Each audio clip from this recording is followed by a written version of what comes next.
Kamusta mga katropa? Paano magkabit ng two-way alarm sa Motopush Pinoy 155? Okay mga katropa? At shout out nga pala kay Kaworski.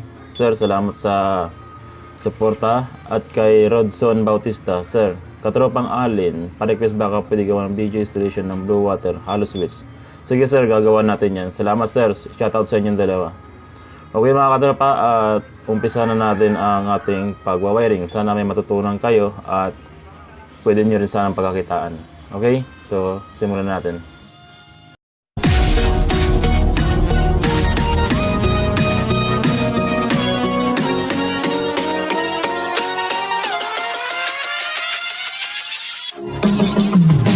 Mga katropa, huwag niyong kalimutang suportahan ang aking channel. Huwag niyong kalimutang mag-subscribe upang makatanggap kayo ng tip tungkol sa pagwawiring. Okay naman mga tropa, kung malapit lang kayo sa Lingayen, Pangasinan, Artacho Street, pwede niyo akong sadyain dyan sa repair shop upang magpa-wiring kayo ng personal sa akin sa inyong mga motor. Kamusta mga katropa? Sa araw na ito, i-share ko sa inyo kung paano magkabit ng alarm sa Motopush 155, no? Ito yung Pinoy 155, ha? Okay, so kakabitan natin siya ng two-way alarm. Ano? Ito. Okay? So, una, tanggalin muna natin tong upuan at yung kanyang tangke, no? Tsaka yung dalawang side cover, no, ng battery. Tsaka dun sa bandang air cleaner, ano? Dito.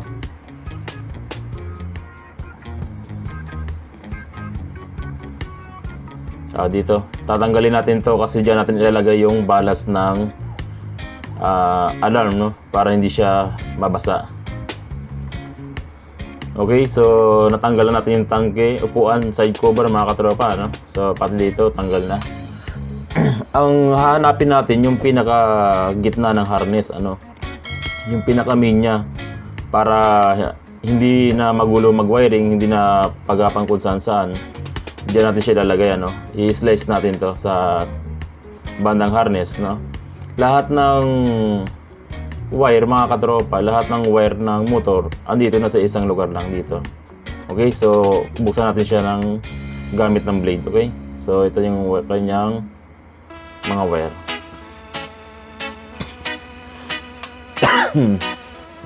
Okay, so ito yung lahat na ng wire ng motor andito na sa harness na to, no?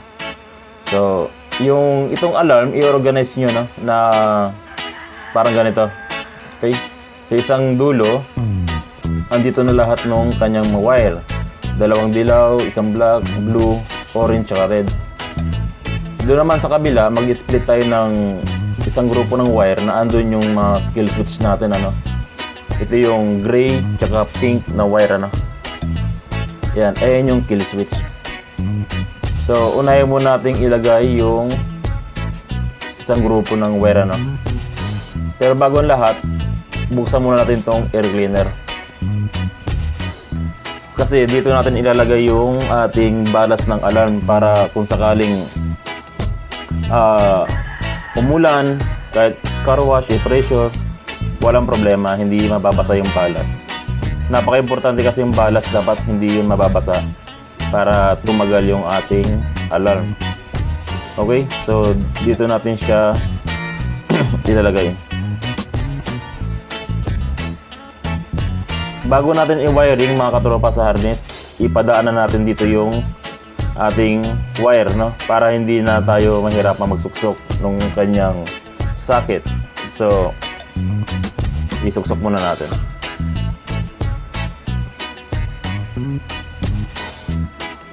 Okay, mga katropa. At yung dulo ng wire natin ay dyan natin ilalagay, no, sa air cleaner. Kasi dyan natin sasalpak yung ating balas.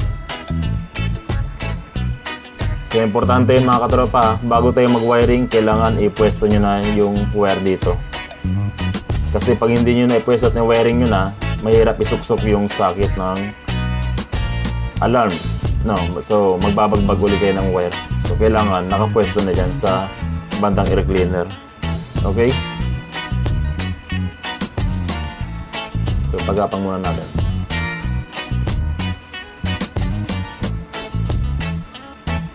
Okay mga katropa, unahin muna natin tong ito. Ilagay muna natin dito. Okay, so umpisa na natin.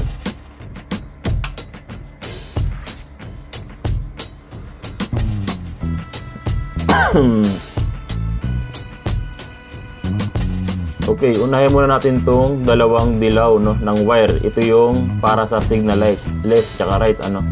Itong isang dilaw, ilagay natin dito sa kulay orange ng motor. Ayan yung signal light ng moto push sa kaliwa, no, left signal light. So yung dilaw, ilagay natin sa kulay orange na wire mga katropa.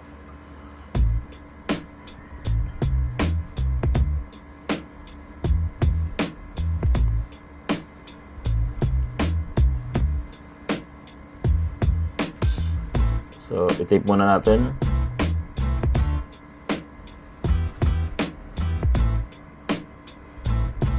Okay, no? Ang susunod naman natin, itong isang dilaw din, no? Ilagay natin siya dito sa light blue. Ang light blue ng moto push mga katropa ay ito naman yung kanan, no? Kanan na signal light. So, right turn siya. Okay? So, ilagay natin siya dyan yung isang dilaw.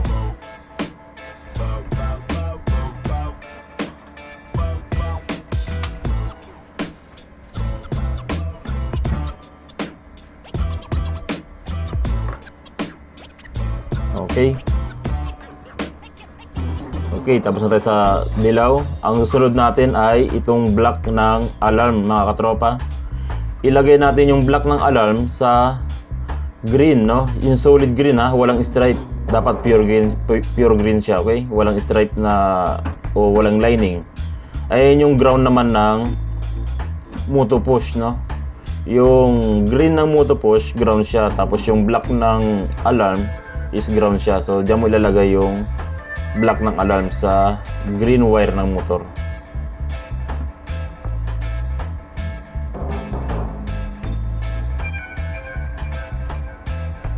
Okay. So ayan na. Ang susunod natin ay itong kulay orange ng alarm, no? Ilalagay natin yung kulay orange ng alarm dito sa solid black, no? Yung pure black siya, walang lining, no? Ayan yung positive galing susian. Okay, dyan natin ilagay yung kulay orange na wire sa solid black ng wire ng motor, no? Pure black o black wire. Okay, tape muna natin.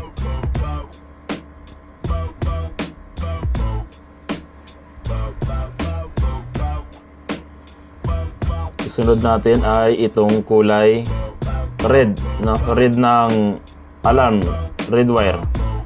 Yung red wire ng alarm, dito natin ilalagay sa kulay red ng moto push, no? Ng motor ng moto push. Diyan din, red to red lang tayo.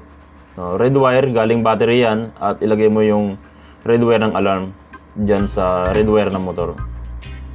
Okay?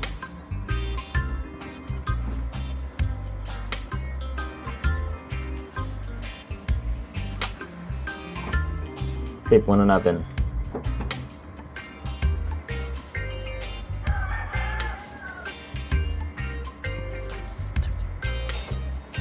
Okay mga katropa, ang sunod natin ay blue wire ng alarm, no? Itong blue wire ng alarm, ilalagay natin siya sa yellow na mayroong lining na red, no? Ayan yung starter button ng alarm. Ayan yung trigger. Sa moto push mga katropa, itap lang natin yung blue wire, no? Kasi ang trigger ng moto push sa starter ay positive. Ang output ng blue na wire sa alarm is positive din. So tap lang tayo ng tap. Wala na tayong i-modify, no? So yung blue wire, ilalagay natin sa yellow na mayroong lining na red, no? Okay? Tapos mamaya pa ilalagay natin itong kill switch, ano? Pero bago natin ilagay, iselyado muna natin to para malinis na.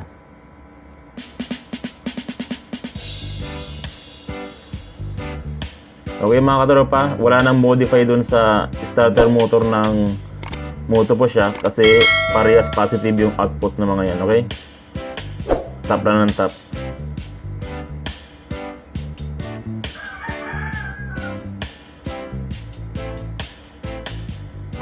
Pagkatapos nating i-wiring, balutin natin ng ganito para malinis siya tignan.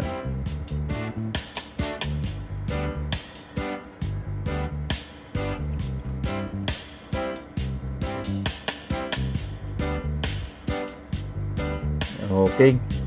So, ayan.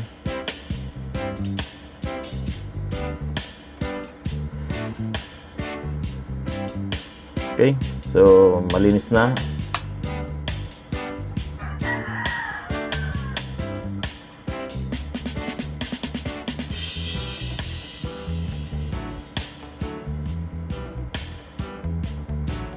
So, ang susunod natin mga katropa ay itong pink tsaka gray ng wire, no? Ito yung kill switch, no?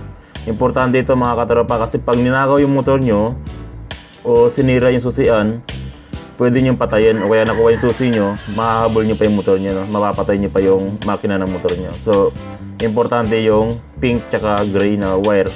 Ayun yung kill switch.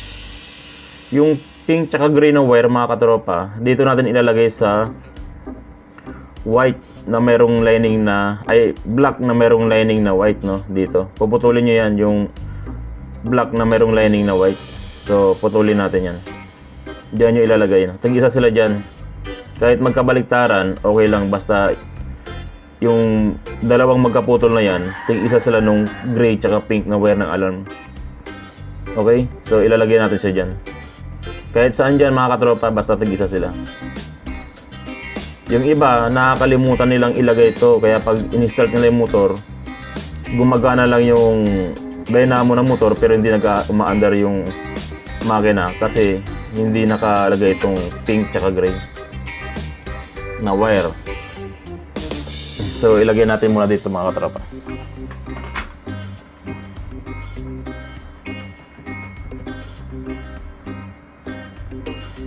Pag battery operated naman yung motor natin, hindi na natin kailangan yung kulay pink. Ginagamit lang yung kulay pink kapag primary type yung ang ating lalagyan ng motor. Pero pag hindi naman primary type, yung kulay gray na ang ginagamit natin. Okay, so isilyado muna natin.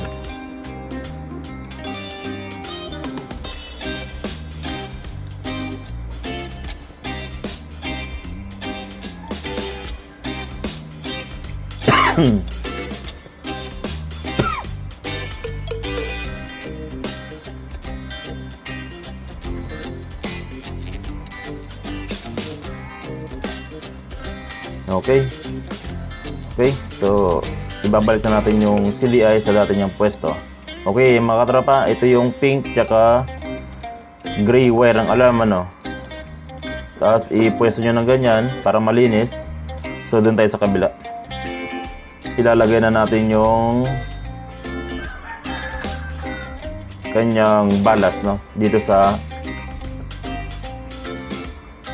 air cleaner, no, para hindi siya mabasa kahit na umulan, ma-pressure ng tubig, safe pa rin ng ating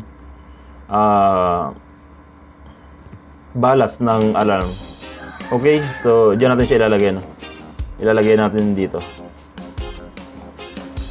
Kasyang-kasya naman yan mga katropa, para yung iba kasi nilagay sa tangke. Pag nagpaka-wash, nagkakaroon ng defecto yung alarm. So mas maganda, mas advice ko dito na lang sa air cleaner. Pero kung mayroon naman kayong gustong paglagyan, eh walang problema, nasa inyo na yon. Okay mga katropa, ayan, tapos na ang ating paglalagay ng alarm. Okay mga tropa, sana nakatulong sa inyo itong tutorial ko at huwag kalimutang mag-subscribe sa aking channel mga tropa at ingat sa pag-wiring. God bless sa inyo mga katropa at sana mapagkakitaan nyo. Okay, so yan, tapos na. Thank you mga tropa, God bless, ingat sa pag-wiring.